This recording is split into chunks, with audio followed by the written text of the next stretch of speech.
They told us that language was born from need, the need to name the world, to mark things as this and that, to tame the chaos of perception with syllables and structure. A primitive convenience, they said, scratched out of grunts and gestures by apes grasping at meaning. But what if that story is a veil? What if language, true language, was not invented, but revealed, not the product of evolution, but the echo of something older, something that once was the world before it shattered? Let us return not to history, but to memory, not to linear time, but to the circular silence before the word. Close your eyes. There is a moment, suspended in the deep pre-dawn of time, when the earth was still humming with the residual glow of its divine shaping. The air was thick with presence, not yet divided into subjects and objects, not yet broken by grammar or bound by breath. This was the first silence, and from that silence came vibration. Vibration, the secret pulse, the first movement, the breath before sound. In the Hermetic mysteries, this was called the Logos. Not merely a word, but the divine patterning principle itself. In ancient Egypt, it was Ta who spoke the world into being through the heart and the tongue, aligning thought with sound, and thereby giving shape to form. The priests of Memphis knew speech was sorcery. In Sumer, the earliest known written language, cuneiform, was reserved for divine decrees, sacred invocations, and cosmic laws. Writing was not a tool of peasants, but the instrument of gods. The first tablets did not record trade, but destiny. Even in the oldest myths, the first humans were not merely speaking creatures, they were named into existence. To be named was to be made real. To lose your name was to vanish. But somewhere along the spiral of time, the sacred nature of language was fractured. Babel, whether myth or metaphor, marks this rupture. Once, we are told, humanity spoke one tongue, not simply one language, but one resonance, one frequency of being. It was the language of fire and stone, of star and serpent, a language not spoken but embodied. It was sung in temples of golden ratios carved into sacred geometry, encoded in the spiral of shells and galaxies. And then came the fall. The tower, symbol of ascent, of human pride, was not a mere structure, but a symbolic attempt to seize heaven through form without essence. The divine struck it down, or so the story says. But what if the fall of Babel was not punishment, but protection? What if the unfractured language held too much power, the power to reweave reality itself? What if its dispersion was not a curse, but a quarantine? The Hermetic axiom speaks, as above, so below, as within, so without. Language is not mere noise, it mirrors the cosmos. Each word, each symbol, when aligned with intention, becomes a portal, an invocation, a key. But in our age, we speak with broken keys. The original tongue, the Ur language, the Adam Kadmon of speech, did not separate mind from matter. It was a bridge, not a wall, a flowing current between spirit and form. To rediscover it, one must not merely study language, but remember it. We begin, then, not by speaking but by listening to the echoes in myths, the rhythms of ancient chants, the carved spirals in forgotten temples, the harmonic codes encoded in mantras that resonate in the spine and shatter the illusion of separation. Language was once a ladder between worlds, and the first rung is hidden in the sound of silence. And so, we begin to climb. When we speak of the gods, we often imagine distant figures, bronze idols, carved faces, beings who dwell beyond the stars. But in the ancient world, the gods were not beyond, they were within, encoded in the stone, the seed, the storm, the breath. And they spoke, not in metaphors, not in riddles, but in voices that moved through priest and prophet, through dream and wind, through symbols burned into gold and obsidian. Their language was not heard with the ears alone, but with the blood, the bones, the dreaming mind. In the temples of Kemet, the Black Land, Egypt, hieroglyphs were not letters.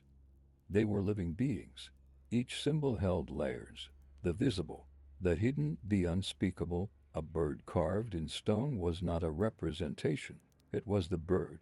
It was the wind. It was the soul in flight. And it was a word, and a number, and a god.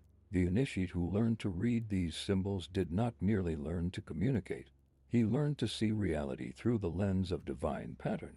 The language of the gods was a sacred technology.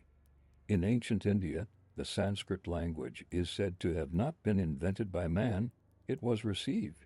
The Vedas, among the oldest sacred texts known, describe it as a language of vibration, whose syllables correspond not to ideas but to forces. To chant a Vedic mantra was to realign the inner body with the structure of the cosmos. Even now, the syllable aum, misunderstood and reduced by modern yoga culture, is the audible shape of creation itself. Brahma speaks Om, and from its spirals all form. The sound contains the birth, life, and death of the universe in one vibration. This is not poetry. It is science of the sacred, across the Pacific. The Mayan glyphs, undeciphered in full to this day, encoded time, star cycles, and prophecy into their language. Their priests read from jade tablets etched with serpents and suns, calculating the breath of gods through calendar wheels, speaking not of time in years, but in catons, bactons, spirals of ages. And in the mythic memory of the Dogon people of Mali, a star not visible to the naked eye, Sirius B, was known long before European astronomers confirmed its existence. How? Because their language was inherited, not constructed. It was given by the Namo, the ancestral spirits who descended from the sky in a vessel of sound. This is a pattern. In culture after culture, the oldest languages are not mundane. They are not transactional. They are numinous, sacred, spoken by the gods or gifted by them. And always, always, this language is circular, symbolic, layered, never flat, never linear. It speaks to the whole being, not only the intellect, but the dreamer, the visionary, the lover, the child, the warrior, the soul. Because for the ancients, language was not a tool. It was a ritual. In the Orphic mysteries, the creation of the world begins with sound. Fans, the shining god, hatches from the cosmic egg, singing the cosmos into birth. In the Zohar, the foundational mystical text of Kabbalah, each Hebrew letter is said to be a vessel of divine force, not arbitrary marks, but the bones of creation. Aleph is not just eight, is air, ox, breath, unity. It is the silent letter, the paradox of the unspoken first utterance. Language here is not arbitrary. It is sacred architecture. And then there is the language we have almost completely forgotten, the language of gesture, of ritual, of silence between notes. The ancient priesthoods of Eleusis and Delphi taught not by lecture, but by immersion. The rites were never written down. They were shown, enacted, and transmitted soul to soul through a sacred grammar of the ineffable. To speak the language of the gods, one must unlearn the noise of the marketplace. One must remember that to speak truly is to create. Each sound is a shape, each word a wand. And in the hands of the initiate, language is not only communication, it is invocation, it is conjuration, it is transformation. We are not merely speaking. We are casting spells, and the gods are still listening. If the gods spoke in sacred tones, and the ancients listened in silence, then what became of that holy transmission? Why do our words now fall like broken glass, scattering meaning across the floor of consciousness? Why do we speak so much, and yet say so little? Because the sacred alphabets, the true letters of the soul, were lost, or hidden, or buried in the crypt of time, sealed beneath layers of conquest, fear, and forgetfulness. But they are not gone. They linger, in strange manuscripts that cannot be read, in glyphs scratched on temple walls beneath the sand, in symbols that appear in dream and fire, in trance and vision. The old alphabets were never just linguistic. They were metaphysical, archetypal, each one a fractal shard of divine order. Let us enter the library that does not exist, here, bound in skin and sealed with wax. are the forbidden texts, the Voynich manuscript, whose curling vines and naked women in otherworldly baths conceal a language no one has decoded, carbon dated to the 15th century. But speaking of plants not found on Earth, its writing flowing, natural, alien feels less like a language and more like a memory passed through ink. Or the Codex Seraphinianus, created in our time by an artist possessed, perhaps, by something ancient. Its script cannot be read, and yet it feels readable, as if the soul recognizes the forms before the mind can parse them. These are not hoaxes. They are relics of another kind of knowing, pictorial spellbooks in alphabets not meant for the rational mind, like the language of angels. Ah yes, the Enochian language, received in trance by Dr. John Dee and Edward Kelly in the 16th century. It was said to be the speech of the angels, a tongue used by celestial beings to construct reality. Its alphabet, angular and piercing, holds the tension between star and blade. Dee claimed it came not from himself, but from entities beyond the veil, transmitted through polished obsidian mirrors. And if we go deeper still, into the mystical roots of Hebrew Kabbalah, we find the Sefer Yetzirah, the Book of Formation, which tells us the entire universe was formed by the 22 letters of the Hebrew alphabet, not written but spoken, and vibrating in specific combinations to birth the tree of life, Aleph, Mem, Shin, the mother letters, air, water, fire. From these all else flows. The letters are not only sound, they are pathways, directions, gates within the human body, resonances in the breath, organs in the spiritual anatomy, each one a door, each one a mirror. The runic alphabets of the Norse peoples also spoke in this way, not as utilitarian characters, but as spells. To carve a rune was to awaken a force. The rune Ansus does not only mean God or Mouth, it is the divine breath. Kenaz is not just torch, it is inner illumination, the sudden fire of knowing. And always, these symbols are not taught but remembered, because the soul knows them. Even now, when we dream, symbols emerge not as grammar but as presence, the spiral, the eye, the serpent eating its tail. These are the letters of the deeper alphabet, the original language of the psyche, the language we once spoke before we were born. In alchemy, the goal is not gold, but integration, to reclaim what was scattered, to restore what was lost in the fall of Babel. The alchemist does not seek to learn the sacred language. He seeks to become it. He studies the symbols etched into matter, body, time. He reads the stars not as signs, but as syllables of a cosmic sentence. And he slowly deciphers himself, because the soul too is written in a lost language. And when the letters are remembered, when the internal alphabet is restored, something extraordinary happens. The universe speaks back, a child says a word, and the mother appears. A king speaks, and war begins. A priest murmurs a phrase over bread, and it becomes a god. Is it not strange how easily the world bends to sound? How syllables, invisible and weightless, can command flesh, fire, even fate? What we call language is not merely communication, it is sorcery. We have forgotten this only because we use dead words, words severed from their source, stripped of blood and root. But in the beginning, language was living, breathing. Every word was a spell, every sentence a ritual. And the one who knew how to speak truly could shape the world. Let us return to the old rites. In the grimoires of medieval sorcery, the Picatrix, the Key of Solomon, the Ars Notoria, speech is power, not poetic, not symbolic, literal. A mispronounced syllable, a broken cadence, and the rite fails. But when uttered correctly, a door opens, a being responds, a reality changes. This is not metaphor, it is an ancient science of resonance, in theurgy, the sacred magic of the Neoplatonists. The priest does not pray in the modern sense.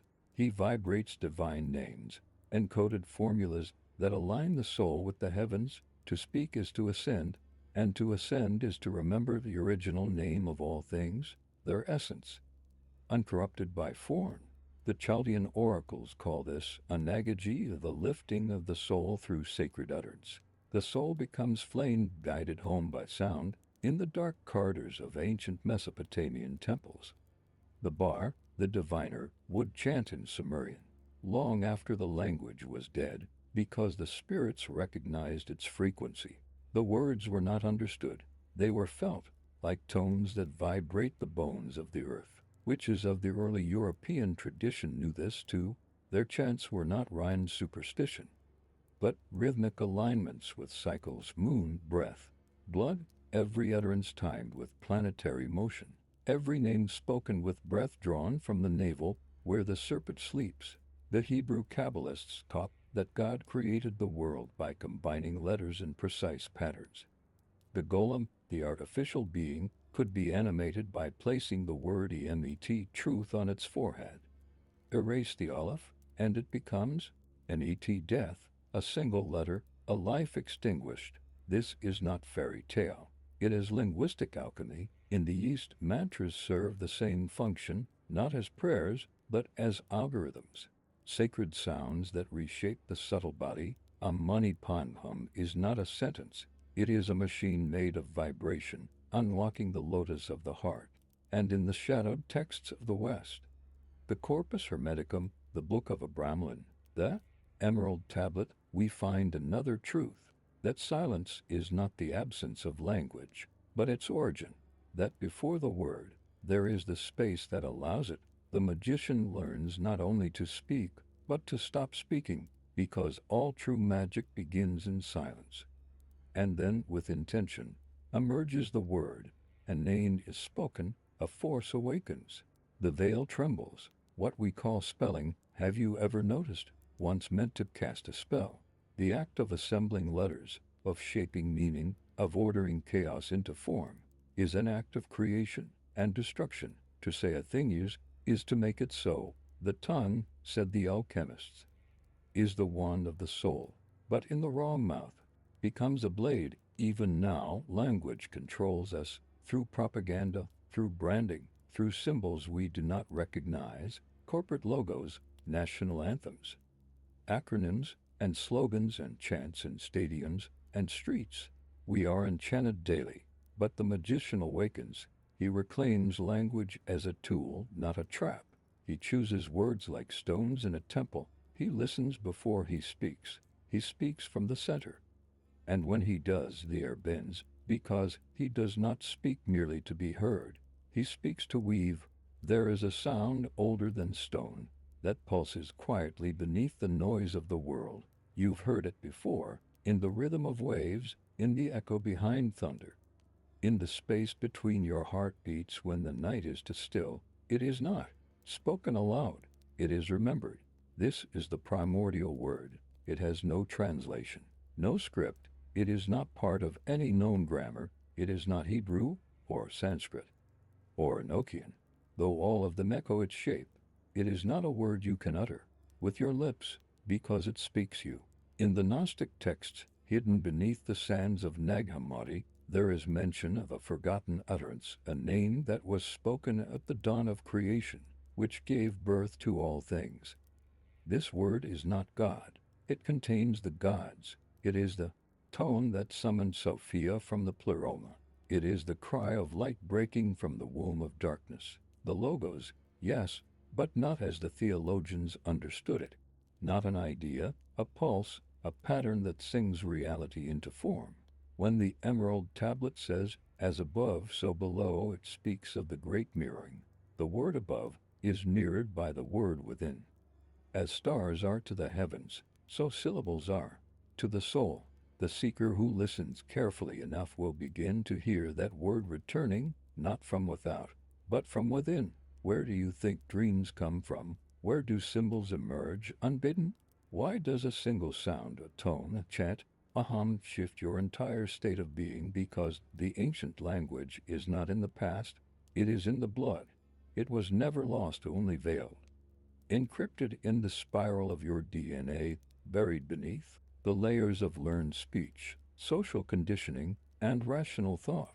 The primordial language is not limited to vocal cords. It moves in gesture, It pulses in dance, it draws itself in sacred geometry, revealing its syntax through pentagrams, Vesica Piscis.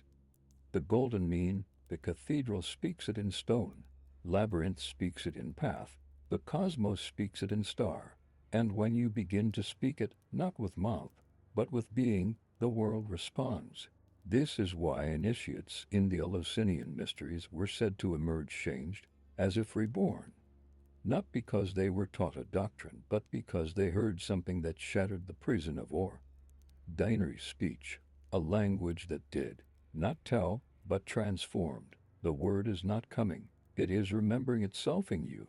This is the secret held in every mystery school, every temple of Isis, every Gnostic gospel and Rosicrucian cipher, that the word once spoken at the dawn is still echoing, and that it seeks to be spoken again not by priests, but by the awakened. In this age of dissonance and fragmentation, a strange thing is happening. People are dreaming in symbols that are not theirs, chanting words they do not understand, speaking languages that do not belong to any modern tongue. Artists are drawing glyphs no scholar can name. Children are speaking to imaginary beings in voices no one taught them. This is not regression, it is return. The word is reassembling itself in us, piece by piece, glyph by glyph, vibration by vibration. And those who feel it, truly feel it, are beginning to speak in a new way, not louder, not clearer, but with more resonance, because language is becoming whole again. And when it is whole, it creates, not merely meaning, but reality. There comes a moment for every seeker, every initiate, every soul who has dared to listen beyond the veil, when the ancient language ceases to be something outside, something studied, translated, or retrieved. It becomes something lived, not a tool, not a spell, not even a vibration, but light, because the end of language is not sound, it is luminosity. The Gnostics called it the word of light, the original utterance of the Eons, the self-knowing of the divine through emanation, not light as photons, but as consciousness, radiant awareness that speaks not to the ears, but to the essence. In the Egyptian Book of the Dead, the departed must speak their own truth to enter the realm of the gods, but not merely to say it, to become it. Their heart weighed against the feather of Mat. The principle of cosmic order is not a metaphor for morality. It is a test of resonance. If your truth is not light enough to ascend, it will bind you to form again. What does this mean for us? It means that every word you speak has a weight, a frequency, a signature that moves through space, time, and soul. It means that language is not only what you say, it is what you are becoming. And this is the great reawakening. The Hermetic tradition teaches that the human being is a mirror of the cosmos, a microcosm. But what is it that mirrors? What reflects the divine into form? It is the logos within, the speaking flame, the inner star. You are not a speaker of words. You are a word being spoken by the universe, a living glyph, an incarnated mantra. You are the result of vibration folded upon vibration, an echo of an ancient voice still reverberating through the chambers of time. Your DNA, that double helix serpent, carries not just biology, but syntax, a language older than flesh. And now, as the veils thin, as the false towers of Babel crumble once more, you are being asked not to learn, but to remember, to listen deeper than ever before, to tune your being like an instrument, to let silence shape your thoughts, and truth sharpen your speech, to speak not to persuade, but to vibrate, because in this coming age, words will not be judged by how clever they are, or how loud, or how logical. They will be judged by how much light they carry. This is what the ancient prophets knew when they fasted for 40 days and spoke a single sentence that could change the course of empires. This is what the alchemists meant when they said the philosopher's stone was a name, a word of fire hidden in the heart of matter. And this is the purpose of language in its highest form, to transform the speaker into the word itself, to take on the resonance of divine truth so completely that the veil dissolves, and the separation between sound, soul, and cosmos vanishes. The word becomes light, the light becomes form. The form becomes you, and you, if you remember, can speak again the language of the beginning, not to dominate, not to define, but to awaken. So speak as if the world is listening, because it is, and speak as if every word you utter is a key, because it always was.